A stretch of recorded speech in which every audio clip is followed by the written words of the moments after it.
एक निहायती नेस्त परफॉर्मेंस के बाद हम सेमीफाइनल में पहुंच गए। पहली बात तो सबसे पहले big ups to Dortmund for playing a beautiful piece of football, giving us a very entertaining match. Even though मैं बार्सिलोना की तरफ से दुख में था, दर्द में था, शोक मना रहा था मैच के दौरान, लेकिन मैच को देखते हुए डॉर्टमुंड को मैं एडमायर कर रहा था। साथ में थोड़ा सा डर भी था इस चीज का सबसे बड़ा कि भाई डॉर्टमुंड ने जो किया है, उन्होंने बेसिकली बताया है कि ये जो बार्सिलोना जिसको कोई पकड़ नहीं पा रहा, इसको पकड़ना कैसे, इसको गुत्ती से पकड़ के।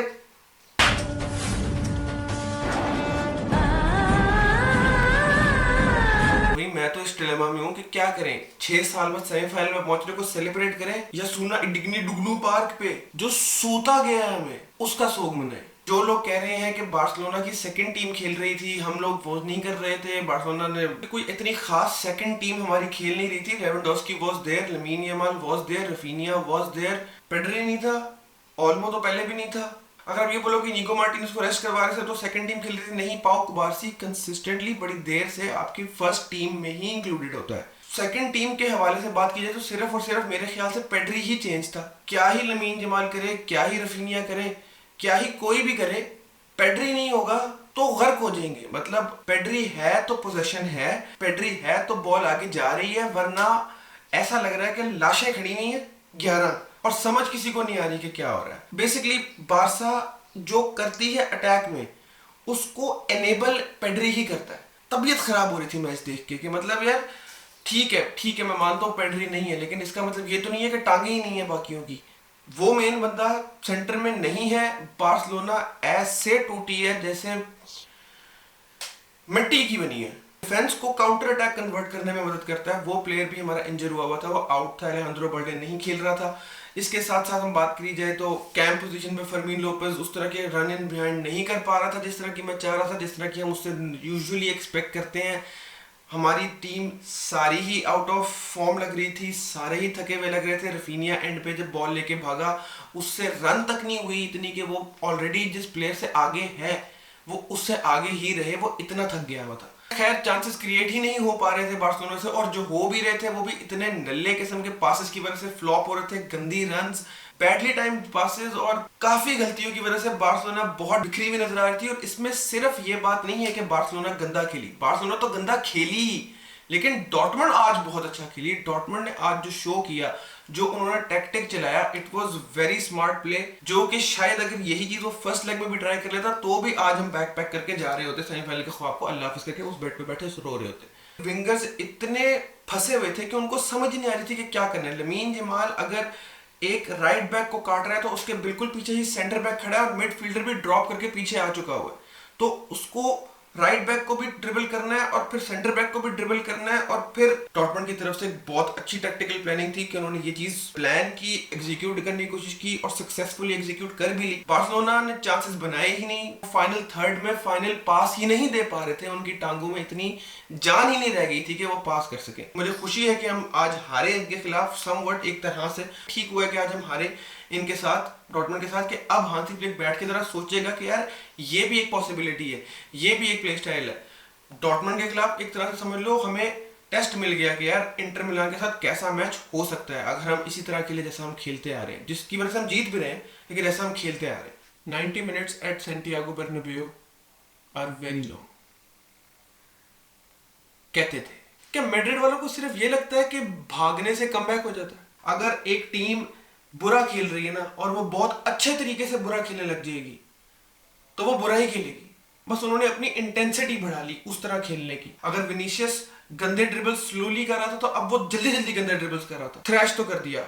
आर्सेनल और बार्सिलोना मेरे ख्याल से फेवरेट्स हो गए चैंपियंस लीग के अब, लेकिन उस बारे में हम अगली वीडियो में बात करेंगे। मैं इस मैच में क्या एक्सपेक्ट कर रहा था, park the airplane, high intensity defended game, और समवट बीच में वो चीजें हुई, लेकिन Arsenal played fantastically over the two legs. मैं कहूंगा the team that really showed football was Arsenal, और मैड्रिड सिर्फ कोशिश ही करती रहेगी दोनों लेग्स में कुछ करने की। खैर मैड्रिड का गेम प्लान स्टोरीज पे कुछ और था, पिच पे कुछ और था। डेक्लन राइस आके फिर पका के दम लगा के चला गया, back to back man of the match against Real Madrid, beating the defending Champions League champions, 15 time UCL champions the Real Madrid, home and away.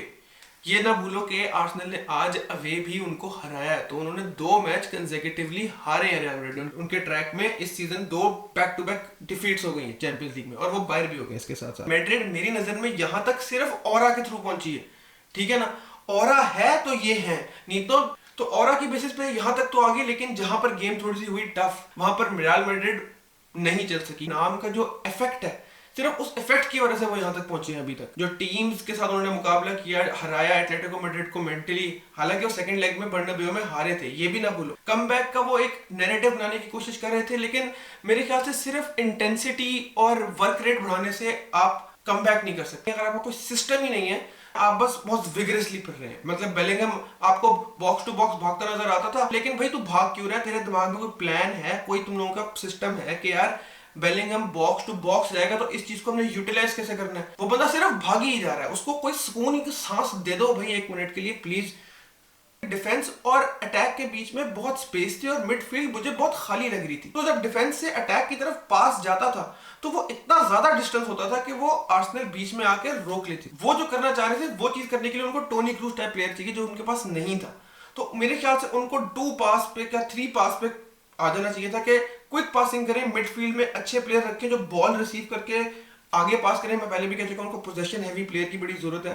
खैर, क्योंकि आर्सेनल उनके पास इंजरीज थी, लेकिन दे हैड, लेकिन उनके की प्लेयर्स जिस तरह से वो यूज करना चाहते हैं वो उनके पास अवेलेबल थे। उनका मिडफील्डर जो कि की प्लेयर है गेम को चलाने में, ओडेगार्ड, वो बहुत अच्छे तरीके से अवेलेबल था। वो खेला भी बहुत अच्छा। अटैक में भी Saka was phenomenal, goal absolutely brilliant पनेन का। पेनल्टी साका ने मिस की, लेकिन कोई बात नहीं, जो गोल उसने मार दिया उसने उसका अजाला भी फौरन ही पेश कर दिया, जबकि रियल मैड्रिड ने किसी चीज का अजाला पेश नहीं किया। वो विनीशियस का गोल सिर्फ और सिर्फ इसलिए हो गया क्योंकि सलीबा ने रियलाइज ही नहीं किया कि पीछे विनीशियस आ रहा है। मेरे ख्याल से रियल मैड्रिड को एक टैक्टिकल ओवरहॉल की जरूरत है। मेरे ख्याल से कार्लो एंसेलोटी का टाइम अब खत्म हो गया, क्योंकि ये जो टीम है ना रियल मैड्रिड की, ये इंडिविजुअली इतनी केपेबल नहीं है कि इसको वैसे रन किया जा सके जैसे कार्लो एंसेलोटी गेम्स रन करने का आदी है। Benzema, Ronaldo, Bale, Toni Kroos, Modric, Carvajal, players की क्वालिटी इतनी ज्यादा अच्छी थी कि आप उनको इंडिविजुअलिटी पे खिला सकते थे। वो मेंटली स्ट्रांग रहते हैं, उनको पता है कि हमने क्या करना है एग्जैक्टली। यहाँ पर टीम को बिल्कुल भी ये चीज नहीं पता थी कि हमने क्या करना है एग्जैक्टली। तो उस इंटेंसिटी का कोई फायदा नहीं हो रहा था क्योंकि केओस ही,